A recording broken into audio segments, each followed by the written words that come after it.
बात करेंगे कथावाचक देवकी नंदन ठाकुर की, जो लगातार आपको बता दें सनातनियों को एकजुट करने की जो कोशिश है उसमें जुटे हुए हैं और बड़ा बयान उनकी ओर से दे दिया गया है। और साफ तौर पर उन्होंने कहा कि धर्म की लड़ाई लड़ना विरोध नहीं है बल्कि कर्तव्य है। सनातन को मिटाने की कोशिश की जा रही है और अगर हम अब नहीं समझे तो देर हो जाएगी। ये तमाम बड़ी बातें कही और अकबरुद्दीन पर देवकी नंदन ठाकुर ने बड़ा पलटवार किया।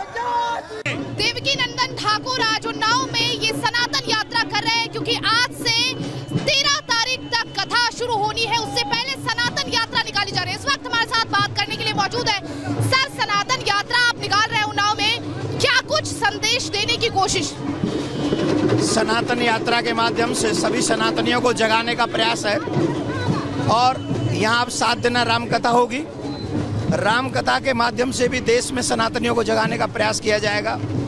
जैसे आप देख रहे हैं देश का माहौल जो है, देश के हिंदुओं की भावनाओं को ताक पे रखने का प्रयास किया जा रहा है। सनातन के लोगों के भावनाओं की कोई कद्र नहीं करेगा, वो भी इस देश में ये संभव नहीं है। यहाँ वक्फ बोर्ड की बात सभी लोग करते हैं पर सनातन बोर्ड की कोई बात नहीं करता है। इसीलिए सनातन यात्रा निकाल रहे हैं क्योंकि सनातन यात्रा के माध्यम से लोगों को जगा सकें कि 16 तारीख को सभी सनातनी दिल्ली पहुंचे और सनातन धर्म संसद को सफल करें, जिससे जितनी बड़ी संख्या में आप लोग आएंगे उतनी हमारी आवाज पूरे जो पॉलिटिशियन लोग हैं उन तक जाएगी। मैं फिर कह रहा हूं, अपने अधिकार की लड़ाई के लिए किसी का विरोध नहीं, लेकिन अपने अधिकार की लड़ाई लड़ना हमारे अधिकार है और हमारी जिम्मेदारी। सनातन बोर्ड की बात आपने शुरुआत की है, सनातन बोर्ड की बात की शुरुआत आपने की है। आपने कहा कि वक्फ बोर्ड की बात हर कोई करता है, सनातन बोर्ड की कोई बात नहीं करता। आप कर रहे हैं, लेकिन क्या कुछ रोड मैप तैयार किया है? क्योंकि बीच में बहुत सारे कांटे और बहुत सारी मुसीबतें आने वाली हैं। कोई भी लड़ाई आप लड़िए, कोई भी लड़ाई प्रारंभ करिए, ऐसी कोई लड़ाई नहीं है जिसमें कांटे ना हो और उन कांटों को निकाल के आगे बढ़ते रहना ही उस लड़ाई की सफलता है। अगर हम सफलता चाहते हैं तो ये कंपलसरी है, हमें ये लड़ाई बिना सोचे समझे कि इसका लाभ क्या होगा क्या हानि क्या होगी, आगे बढ़ते रहना चाहिए। और अगर हम आगे बढ़ते रहेंगे निश्चित हम इस यात्रा में सफल होंगे, इस लक्ष्य में सफल होंगे।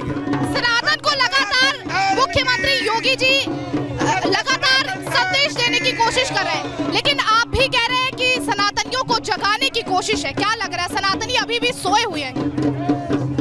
अभी अगर सोए नहीं है, गहरी नींद में सोए हुए हैं। वो हम सोच ही नहीं पा रहे हैं कि हमें मिटाने वाले लोगों की क्या प्लानिंग है। वो होता है एक स्लो पॉइजन, ऐसा स्लो पॉइजन कि धीरे धीरे असर करता है। हमें मिटाने का कार्य वो हो रहा है, हमें स्लो पॉइजन दिया जा रहा है, हमारी संस्कृति को मिटाया जा रहा है, हमारे परिवारों में से बेटियों को उठाया जा रहा है, हमारे परिवारों में विकृति पैदा की जा रही है, भारत के विरुद्ध मानसिकता पैदा की जा रही है। ये वो स्लो पॉइजन है जिसे आज हम समझ नहीं रहे, उसे आज नहीं समझा तो कल पछताना पड़ेगा। वक्फ बोर्ड तो बहुत पहले से है, लेकिन सनातन बोर्ड की मांग अभी उठी है। क्या लग रहा है सनातन बोर्ड के लिए, जिस तरह से आप जद्दोजहद कर रहे हैं, लगातार इसकी बात कर रहे हैं, आगे क्या कुछ होने वाला है? देखिए, बहुत पहले से था और प्लानिंग के तहत बनाया गया। पहली बात तो जब पाकिस्तान बन गया तो हिंदुस्तान में वक्फ बोर्ड की आवश्यकता नहीं। और अब अगर हमारी कंट्री सेकुलर कंट्री है तो सेकुलर कंट्री में हमको बताइए क्या आवश्यकता है वक्फ बोर्ड की। और अगर वक्फ बोर्ड है तो फिर सनातन बोर्ड बनाना ही पड़ेगा। अभी तो उनके यहाँ अभी मैंने सुना कि कोई उन्हीं मुसलमानों में कोई और एक समाज है, उन्होंने कहा हमारा वक्फ बोर्ड अलग बनाइए, तो अब वो बनाएंगे तो हमें भी चाहिए ना। लेकिन क्या आवश्यकता है कि अब हिंदुस्तान में जहां पर हिंदुओं को बहुसंख्यक कहा जाता है, बटेंगे तो कटेंगे के नारे को लगातार तूल दिया जा रहा है। मुख्यमंत्री लगातार इस बात को चेता रहे हैं।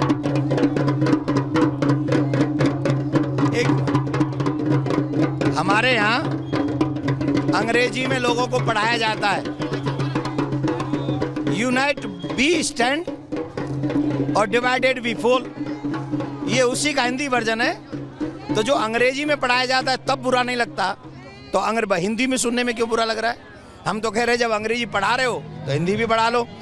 अंग्रेजी का हिंदी वर्जन, जो हिंदी वर्जन है ना, वो यही है, बटोगे तो कटोगे। अमेरिका में ट्रंप की जीत हुई है, क्या लग रहा है भारत को कितना फायदा होने वाला है? अमेरिका में ट्रंप की जीत हुई है, क्या लग रहा है भारत को कितना फायदा होगा?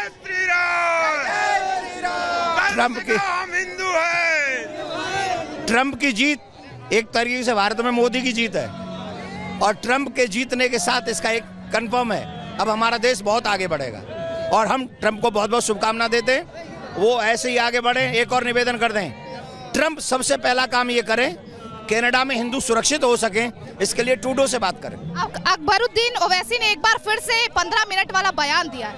किसने? अकबरुद्दीन ओवैसी। वो रात दिन ऐसे ही बयान देते हैं, उन पे कोई हिट स्पीच नहीं होती, लेकिन एक बात ध्यान रखें, वो गलतफहमी में है, 15 मिनट नहीं, वो जितनी मिनट चाहे कर लें, वो जो जिस लायक है ना हिंदुस्तानी सनातनी, उन्हें वो ज्ञान दे देंगे।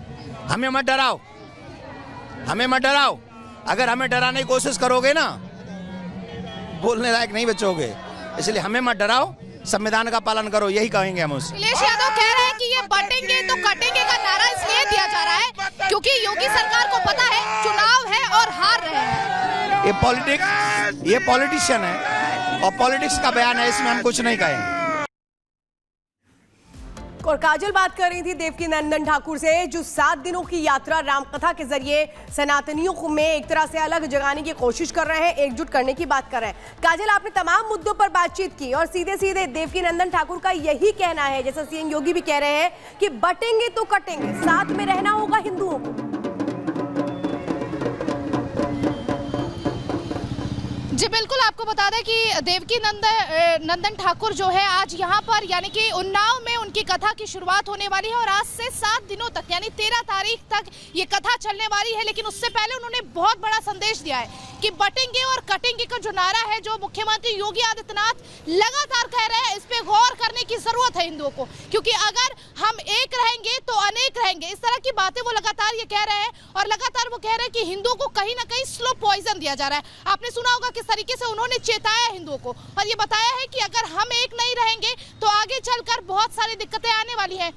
वही हमने कई सारे सवाल भी किए हैं। उन्होंने वक्फ बोर्ड को लेकर भी जिस तरीके से मुहिम चलाया है, वक्फ बोर्ड को लेकर कि जब वक्फ बोर्ड है तो सनातन बोर्ड आखिर क्यों नहीं है, इस पर भी उन्होंने कहा कि जब पाकिस्तान बन गया था तो उसके बाद वक्फ बोर्ड की जरूरत ही नहीं थी, और अगर ये वक्फ बोर्ड बन गया है तो अब सनातन बोर्ड की भी जरूरत है, और ऐसे में हिंदुओं को एक साथ आने की बेहद जरूरत है। बिल्कुल काजल, आपसे आगे भी अपडेट लेंगे, जानकारी देने के लिए बहुत बहुत धन्यवाद। तो सबसे अहम ये एक तरह से चाहे बाबा बागेश्वर हो, देवकी नंदन ठाकुर हो, वो एक ही बात कह रहे हैं कि अब हिंदुओं को, सनातनियों को जागना होगा और एकजुट होना होगा।